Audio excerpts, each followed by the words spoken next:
Bismillahirrahmanirrahim. Assalamualaikum warahmatullahi wabarakatuh. Bihamdillahi wassalatu wassalamu ala rasulillah wa ala alihi wa sahbihi wa mawalah wa la hawla wa la quwata illa billahi wa ba'du. Kita lanjutkan kembali. Kajian kita masih membahas tafsir dari surah Al-Qalam.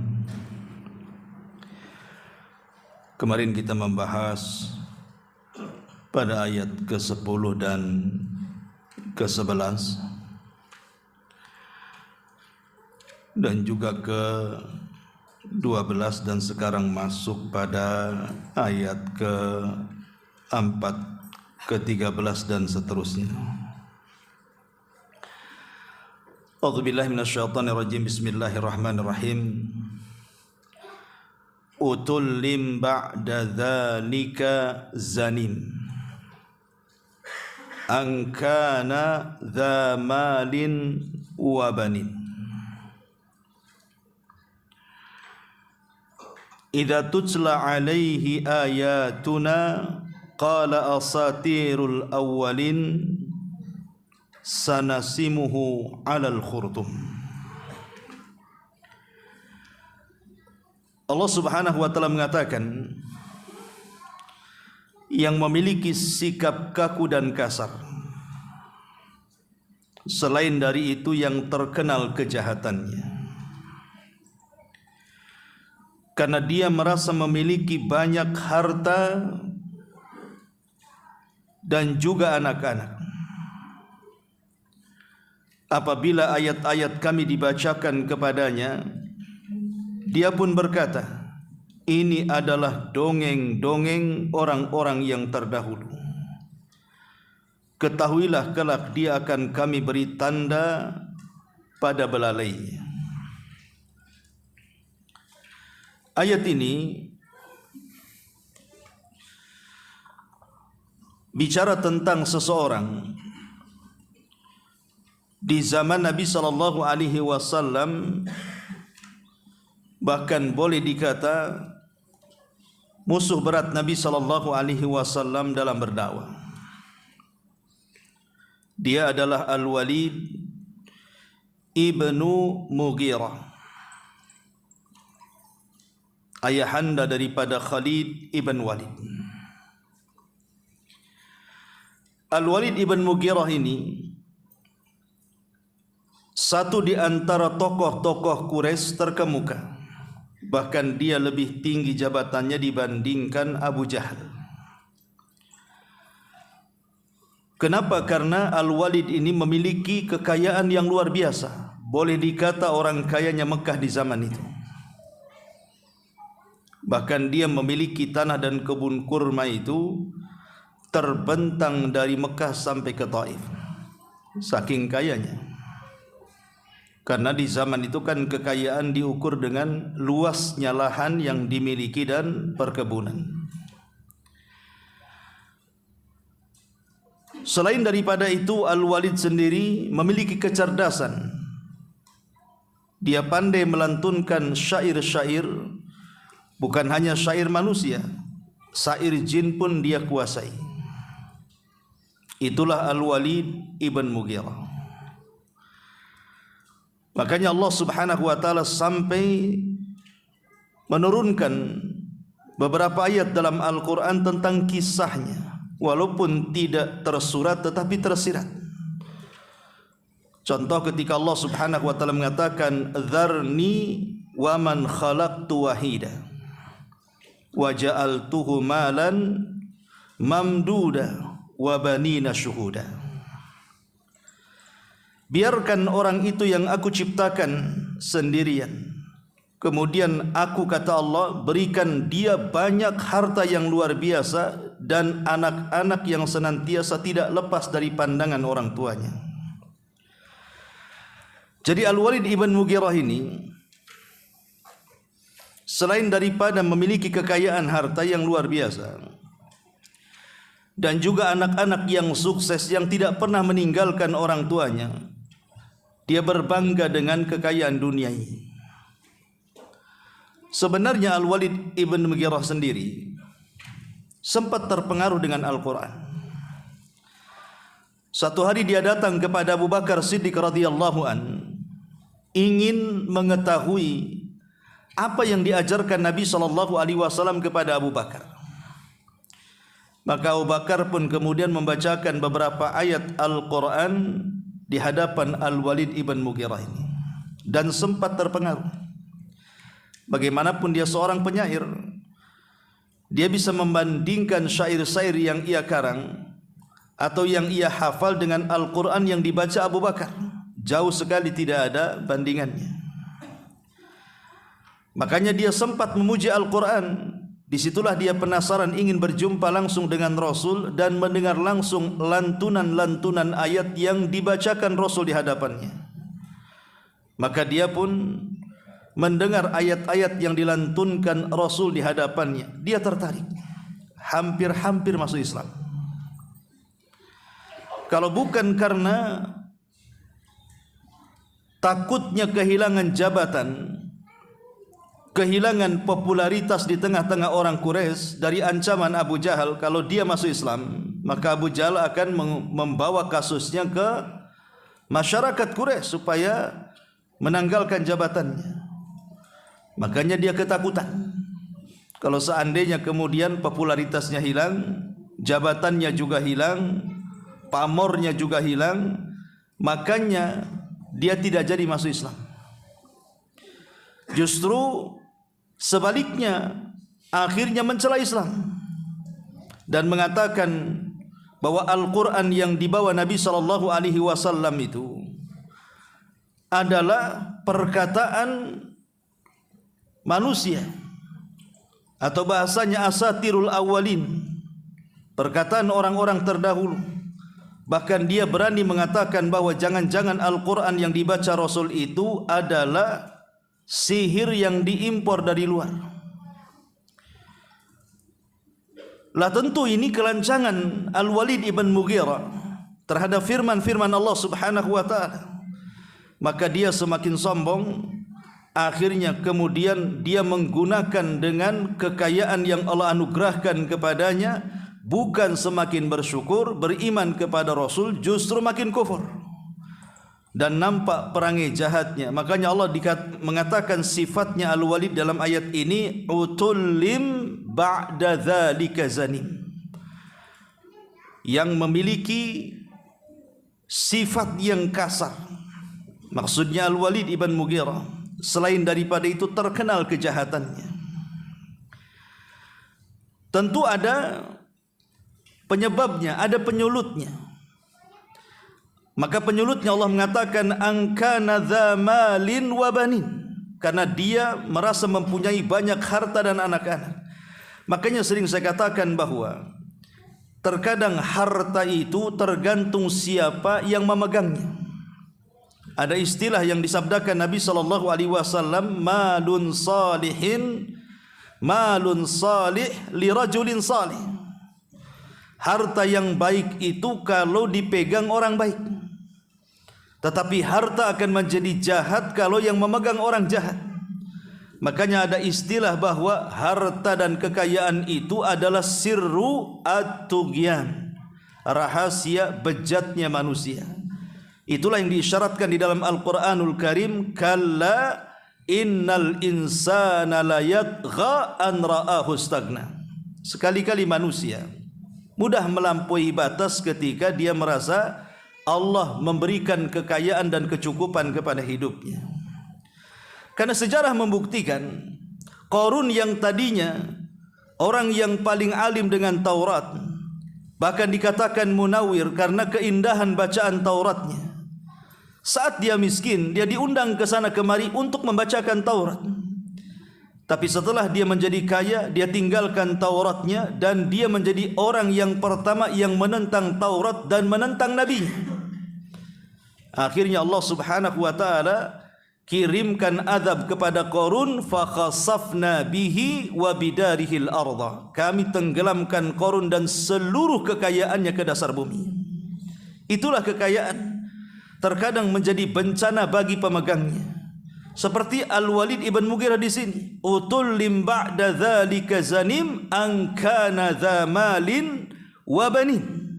Yang kaku lagi kasar, selain daripada itu terkenal kejahatannya karena dia memiliki banyak harta dan berbangga dengan anak-anaknya. Ma'asyiral muslimin wal muslimat rahimani wa rahimakumullah.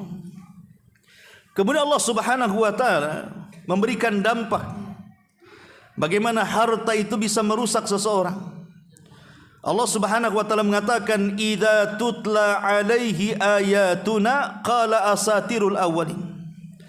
Apabila dibacakan ayat-ayat kami kepada Al-Walid ibn Mughirah ini, dia pun mengatakan, ini adalah dongengan-dongengan orang-orang terdahulu. Lihat bagaimana dia mengolok-olok Al-Quranul Karim, bahwa Al-Quran itu adalah dongeng-dongeng yang didongengkan Nabi SAW, yang dicaplok dari umat-umat terdahulu, seolah-olah Nabi SAW menyadur dengan tangannya tulisan-tulisan kisah-kisah umat-umat terdahulu. Padahal Nabi SAW tidak bisa membaca dan tidak bisa menulis. Macam mana dia bisa mendongeng? Ma'asyiral muslimin wal muslimat rahimani wa rahimakumullah. Makanya kemudian Allah Subhanahu wa taala ancam Al-Walid ibn Mughirah, sanasimuhu 'alal khurtum. Kelak kami akan beri tanda padanya pada belalainya. Maksudnya kami akan beri tanda wajahnya kelak pada hari kiamat. Dengan apa?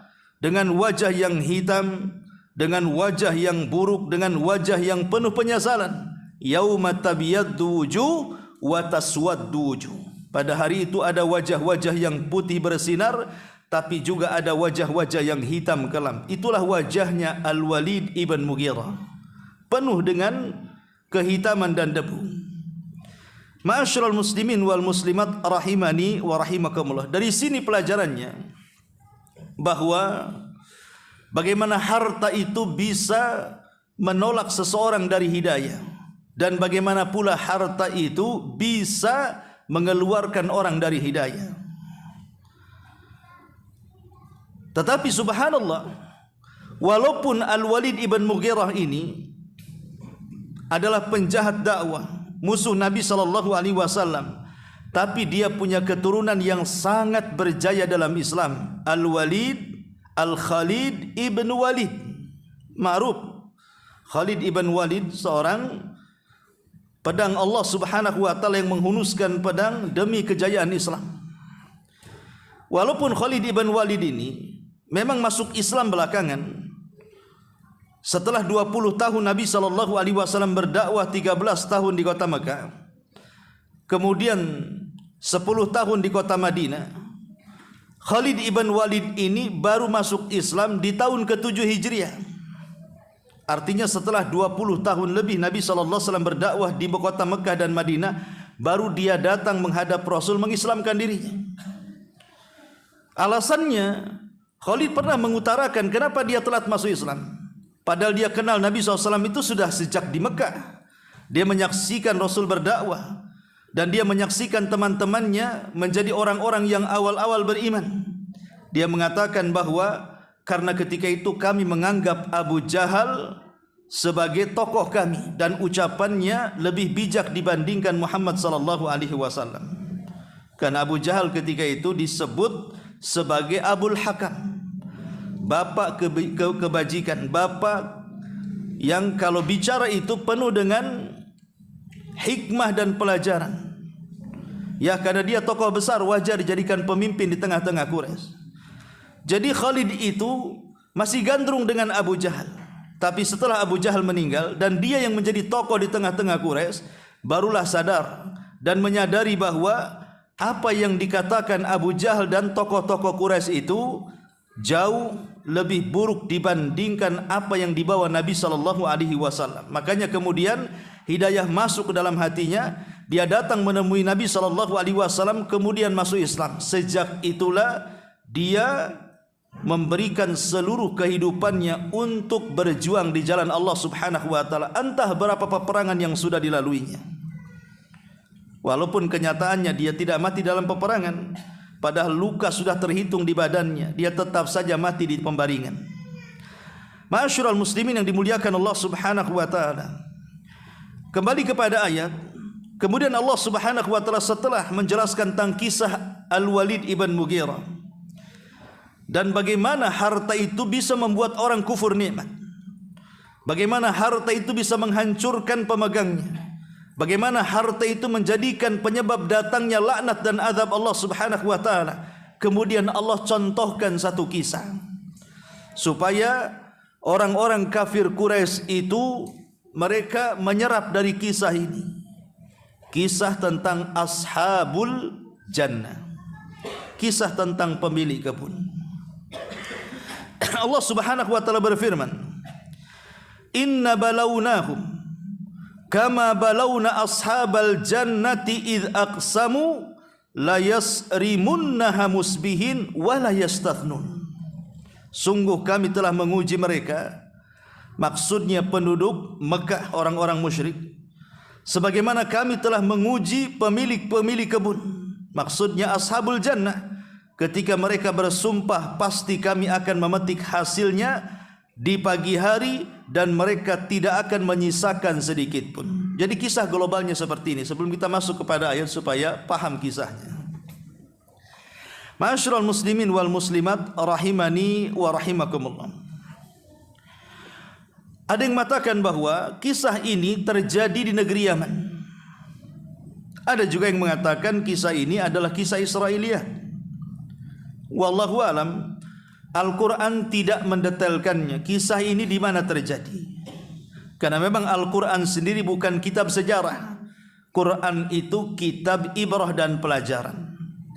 Terkadang ketika mengkisahkan sebuah kisah tidak perlu sedetail mungkin seperti kitab-kitab sejarah, karena inti daripada ajaran Quran itu diambil dan diserap pelajaran dan ibrah di dalamnya.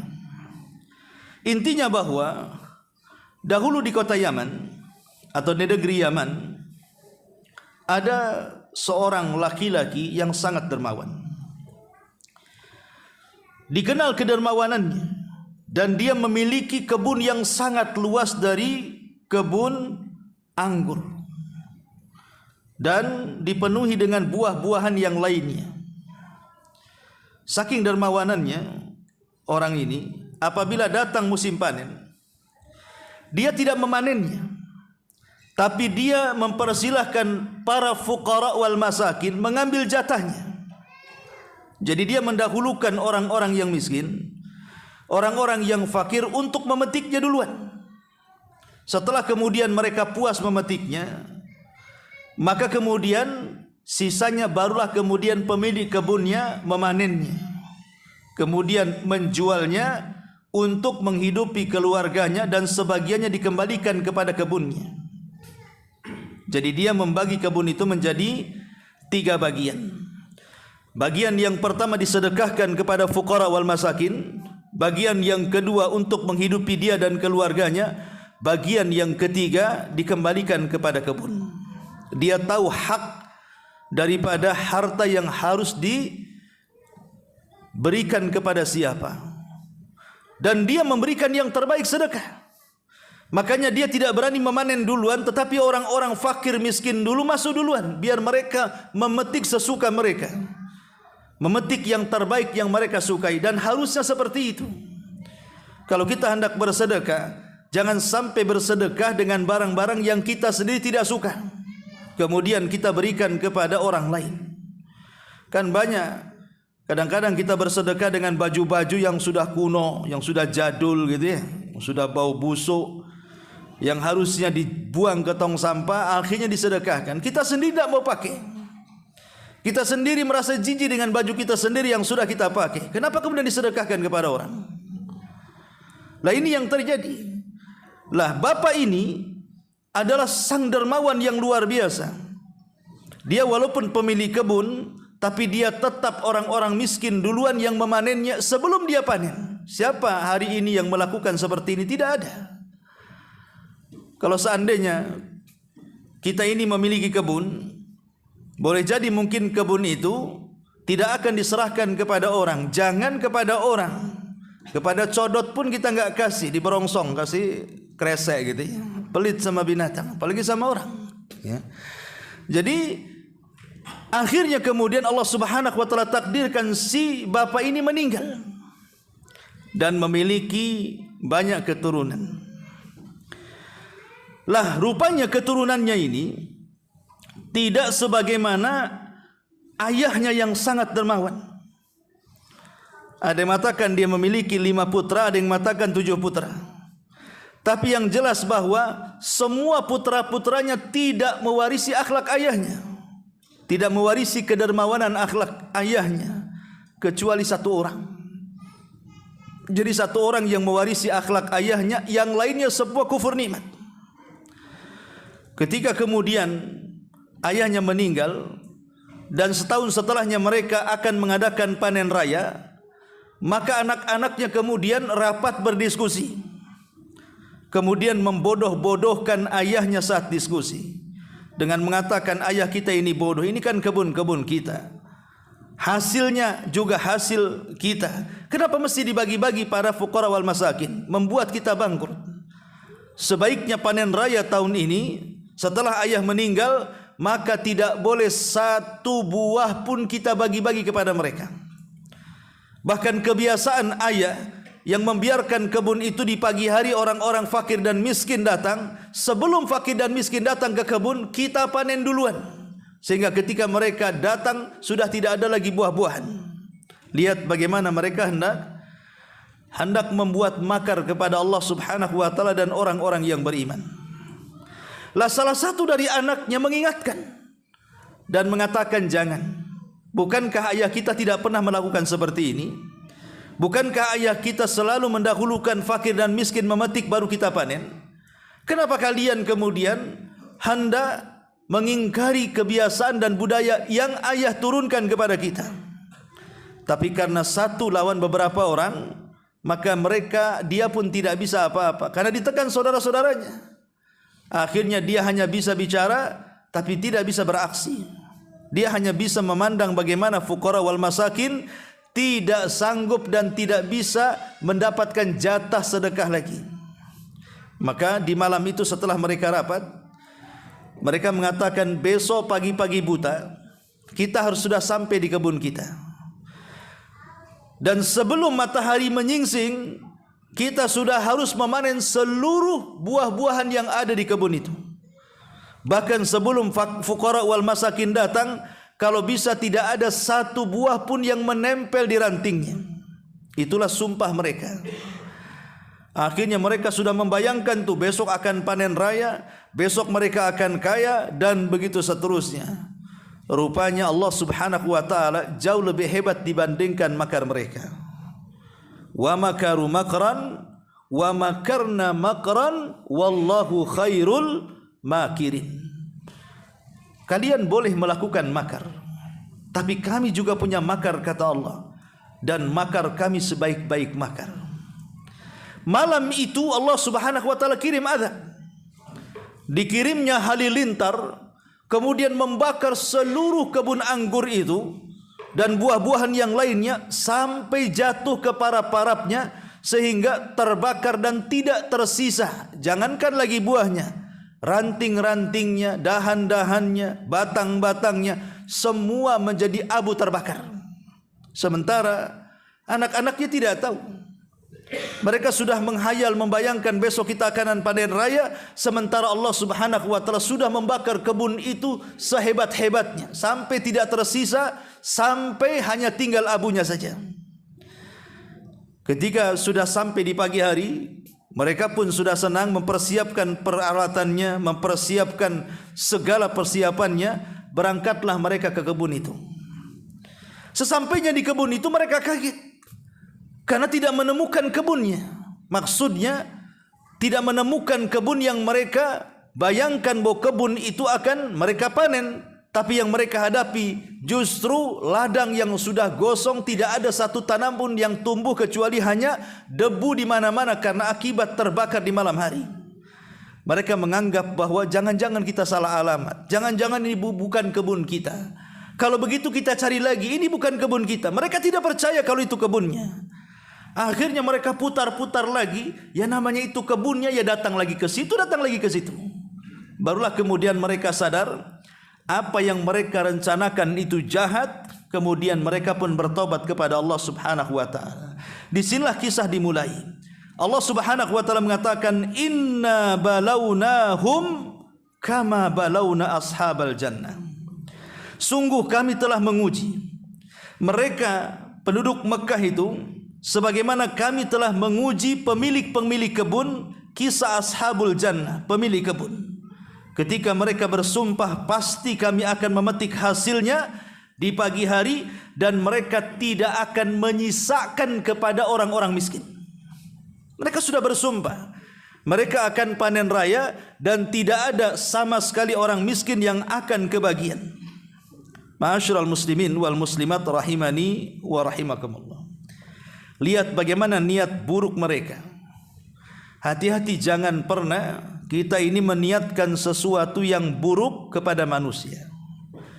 Terkadang niat itu langsung ada balasannya.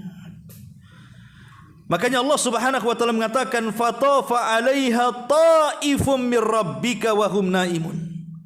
Lalu kebun itu ditimpa bencana yang datang dari Rabbmu ketika mereka sedang tidur. Terkadang bencana-bencana alam yang ada di negeri kita saja, Allah Subhanahu wa taala terkadang mengirimnya di saat kelalaian manusia kan. Lihat gempa-gempa yang umumnya terjadi di negeri kita. Itu rata-rata terjadi di malam hari atau mendekati subuh atau ketika manusia sedang lalai bekerja, sehingga mereka tidak punya persiapan lari, tidak sempat bertobat, kemudian mati terkena runtuhan ataupun terkena hempasan air tsunami dan yang semacamnya. Begitulah Allah Subhanahu wa taala kalau sudah mengirimkan makarnya, maka terkadang tidak bisa manusia kemudian menghalanginya. Dari sini kita tahu ada kaedah yang mengatakan jangan pernah aman dari makar Allah Subhanahu wa taala.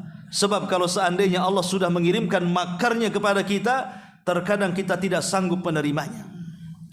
Ma'asyiral muslimin yang dimuliakan Allah Subhanahu wa taala, lah bencana yang ditimpakan kepada pemilik kebun ini. Kenapa demikian? Kenapa? Karena mereka merasa aman dari makar Allah. Makanya Allah Subhanahu wa taala mengatakan dalam surah Al-A'raf, "Afa amina ahlul qura an ya'tiyahum ba'suna bayatan wa hum naimun aw amina ahlul qura an ya'tiyahum ba'san duha wa hum yal'abun." Maka apakah penduduk negeri ini merasa aman dari siksa kami yang datang malam hari ketika mereka sedang tertidur? Atau apakah penduduk negeri ini merasa aman dari siksa kami yang datang pada hari ketika mereka sedang bermain-main?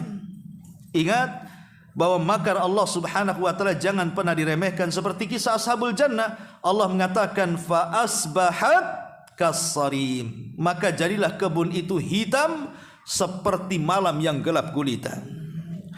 Ma'asyiral muslimin wal muslimat rahimani wa rahimakumullah. Kemudian setelah azab itu turun, Allah Subhanahu wa taala firmankan dalam ayat selanjutnya, fatanadaw musbihin anighdu ala harthikum in kuntum sarimin fantalaqu wa hum yatakhafatun alla yadkhulanna hal yawma alaikum miskin. Lalu mereka saling memanggil saudara-saudara mereka di pagi hari dan mengatakan, pergilah pagi-pagi ke kebun kalian jika hendak memetik hasilnya. Begitu semangatnya mereka ingin panen raya, tapi niat mereka sudah tidak baik kepada orang-orang miskin. Maka Allah mengatakan, maka mereka pun berangkat sambil berbisik-bisik, pada hari ini jangan sampai ada orang miskin masuk ke dalam kebun kita. Jadi niat mereka itu sesama mereka sudah buruk. Makanya kemudian Allah Subhanahu wa taala mengatakan, wa ghadau ala hardin qadirin falamma ra'auha qalu inna ladhalun. Dan berangkatlah mereka pada pagi hari itu dengan niat menghalang-halangi orang miskin, padahal mereka mampu menolongnya. Seandainya kemudian mereka pun mengambil hasilnya dan sebagiannya disedekahkan kepada fakir miskin pun mereka tetap kaya. Tapi itulah serakahnya harta. Serakahnya harta, kata Nabi SAW, ada dua perkara yang kalau dicari itu tidak akan puas selamanya. Pertama mencari harta, dan yang kedua mencari ilmu. Kemudian Allah Subhanahu wa taala mengatakan, maka ketika mereka melihat kebun itu, mereka berkata, sungguh kita ini benar-benar orang-orang yang tersesat jalan. Bal nahnu mahrumun, bahkan kita ini tidak memperoleh apapun. Lihat bagaimana baru niat melakukan makar kepada fuqara wal masakin dengan tidak membagi sebagian harta mereka untuk disedekahkan, Allah Subhanahu wa taala kirim azab. Sementara sebelum ayahnya meninggal, bagaimana Allah Subhanahu wa taala berkahi kebun itu, sehingga Allah Subhanahu wa taala tidak pernah merugikan hasilnya, karena ayahnya orang yang dermawan, tahu hak kebun yang harus dikeluarkan. Makanya disebutkan dalam hadis Muslim, dahulu di zaman Bani Israel, ada anak muda yang sedang berjalan di pematang sawah. Kemudian ketika dia sedang berjalan di pematang sawah, tiba-tiba ada suara di balik awan. Dan suara itu memanggil-manggil nama tertentu dan mengatakan, isqi hadiqata fulanin, hujani kebun si fulan. Anak muda yang berjalan di pematang sawah ini kaget, kok ada suara di balik awan. Dengan mengatakan, hujani kebun si fulan, hujani kebun si fulan. Penasaran, dia ikuti awan itu kemana? Rupanya setelah dia melangkah jauh mengikuti awan itu berjalan, rupanya awan itu hanya kemudian berhenti di sepetak bidang tanah. Kemudian dihujani, selepas itu awan itu pergi. Dan di sekitarnya tidak ada terjadi hujan lokal. Dia pun kemudian heran, kenapa awan itu hanya menghujani sepetak tanah, sementara tanah yang lain tidak dihujani. Makanya kemudian dia penasaran, ingin menunggu ada apa gerangan dengan pemilik kebun itu. Kemudian setelah dia duduk, tiba-tiba datang pemiliknya. Anak muda ini bertanya, wahai fulan, aku melihat ada fenomena aneh. Kok ada awan hitam yang hanya menaungi kebunmu kemudian menurunkan hujan, sementara di sekitarnya tidak terjadi hujan? Apa yang kau lakukan dengan kebunmu ini? Maka pemilik kebun mengatakan, tidak ada. Aku hanya kalau memanen hasil dari kebun ini, ku bagi hasilnya menjadi 3. Sepertiga ku sedekahkan, sepertiga ku kembalikan ke kebun sebagai benih dan juga modal, dan sepertiganya untuk hidupku dan keluargaku. Lihat bagaimana sedekah ini membawa berkah. Nabi SAW mengatakan, ma naqasa min mali sadaqah. Tidak mungkin berkurang harta yang disedekahkan. Tapi lihat apa yang dilakukan oleh anak-anaknya setelah meninggal orang yang baik ini. Mereka kufur nikmat, tidak mau bayar zakat, tidak mau sedekah. Maka apa yang terjadi? Mereka pun kemudian diazab, bahkan tidak merasakan sedikit pun dari hasil panen rayanya. Padahal ketika itu ada satu anak mereka sudah mengingatkan. Makanya Allah mengatakan ayat selanjutnya, qala awsatuhum alam aqul lakum laula tusabbihun. Berkatalah seorang yang paling bijak di antara mereka, bukankah aku telah mengatakan kepada kalian, mengapa kalian tidak bertasbih kepada Tuhanmu? Maksudnya di sini dia mengingatkan soal kebaikan ayahnya. Seolah-olah dia mengatakan, kenapa kalian tidak mengingat kebaikan ayah kita dan mengikuti tata cara dia? Bagaimana dia menyayangi anak orang-orang miskin, fuqara wal masakin, memberi bantuan kepada mereka. Kenapa kita harus bakhil kepada mereka? Akhirnya apa yang kita saksikan hari ini, 1 peser pun kita tidak mendapatkannya. Maka Allah Subhanahu wa taala lanjutkan, qalu subhana rabbina inna kunna zalimin. Mereka pun kemudian sadar, akhirnya mereka pun bertobat dan mengatakan, maha suci Rabb kami, sungguh kami adalah orang-orang yang zalim. Kemudian Allah mengatakan, fa aqbala ba'duhum ala ba'din yatalawamun. Lalu mereka saling berhadap-hadapan dan saling menyalahkan satu dengan yang lainnya. Dan mereka mengatakan, qalu ya wailana inna kunna taghin asa rabbuna an yubdilana khairan minha inna ila rabbina raghibun. Mereka berkata, celaka kita semua, sungguh kita orang-orang yang melampaui batas. Mudah-mudahan Rabb kami memberikan ganti kepada kita dengan kebun yang jauh lebih baik daripada kebunku ini. Sungguh kita mengharapkan ampunan dari Tuhan kami dan kita akan kembali kepada Rabb kami. Akhirnya singkat cerita, Allah Subhanahu wa taala pun menerima tobat mereka.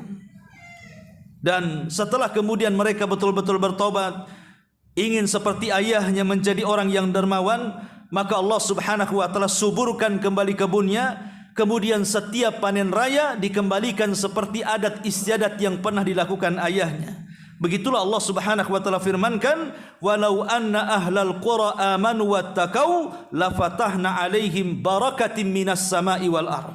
Kalaulah sebuah negeri itu mau beriman dan bertakwa, tentu kami akan curahkan berkahnya dari langit dan dari bumi. Akan tetapi kebanyakan manusia terkena waswas syaitan, asyaitanu ya'idukumul faqra wa ya'murukum bil fahsya. Setan itu terkadang menjanjikan, menakut-nakuti, jangan sedekah nanti miskin, dan menyuruh kalian untuk berbuat keji. Ma'asyiral muslimin wal muslimat rahimani wa rahimakumullah. Pertanyaan pun muncul, kenapa kisah Ashabul Jannah ini diselipkan setelah kisah Al-Walid ibn Mughirah, tokoh Quraisy? Apa hubungannya kisah Ashabul Jannah dan orang-orang kafir Quraisy ini? Karena Allah mengatakan, inna balawnahum kama balawna ashabal jannah. Kami menguji mereka, maksudnya kafir Quraisy, seperti kami menguji pemilik kebun. Apa hubungan pemilik kebun dengan orang-orang Quraisy ini? Para ulama menjelaskan bahwa di sini ada sisi kemiripan antara Ashabul Jannah dengan orang-orang kafir Quraisy. Apa kemiripannya? Sama-sama kufur nikmat. Ketika dahulu orang-orang Quraisy ini diberikan keamanan oleh Allah Subhanahu wa taala dan mudah mencari rizki. Mereka datang ke Yaman tidak diganggu, mereka datang ke Syam tidak diganggu setelah peristiwa burung ababil. Sehingga orang-orang takut dengan orang Quraisy, kalau mengganggunya nanti datang ababil. Sehingga mereka aman berjalan ke sana kemari. Sehingga Allah Subhanahu wa taala mengatakan, li'ila fi Quraisyin ila fihim rihlatash syita'i was-saif. Ya. Falyabudu rabb hadzal bait alladzi at'amahum min ju'in wa amanahum min khauf. Jadi mereka diberikan berkah rizki yang luar biasa dan keamanan yang menjaga mereka mencari rizki. Tapi mereka kufur nikmat. Setelah kekayaan mereka pegang, hasil dagang mereka kuasai, mereka pun hidup makmur. Datang Nabi SAW sebagai utusan Allah, kemudian mengajak mereka kembali kepada tauhid, mereka pun menolaknya. Mereka tidak mau menyembah Allah Subhanahu wa taala, justru masih suka menyembah Lata, Uzza, Manat, Khubal. Maka mereka pun dihinakan seperti Allah Subhanahu wa taala hinakan Ashabul Jannah yang mereka tidak pernah benar-benar bersyukur akan nikmat Allah Subhanahu wa taala. Inilah di antara kisah Ashabul Jannah yang erat kaitannya dengan orang-orang Quraisy. Wallahu a'lam bishawab. Ini yang bisa sampaikan. Mohon maaf juga saya ada acara juga, harus buru-buru. Subhanakallahumma bihamdika asyhadu an la ilaha illa anta astaghfiruka wa atubu ilaik. Allah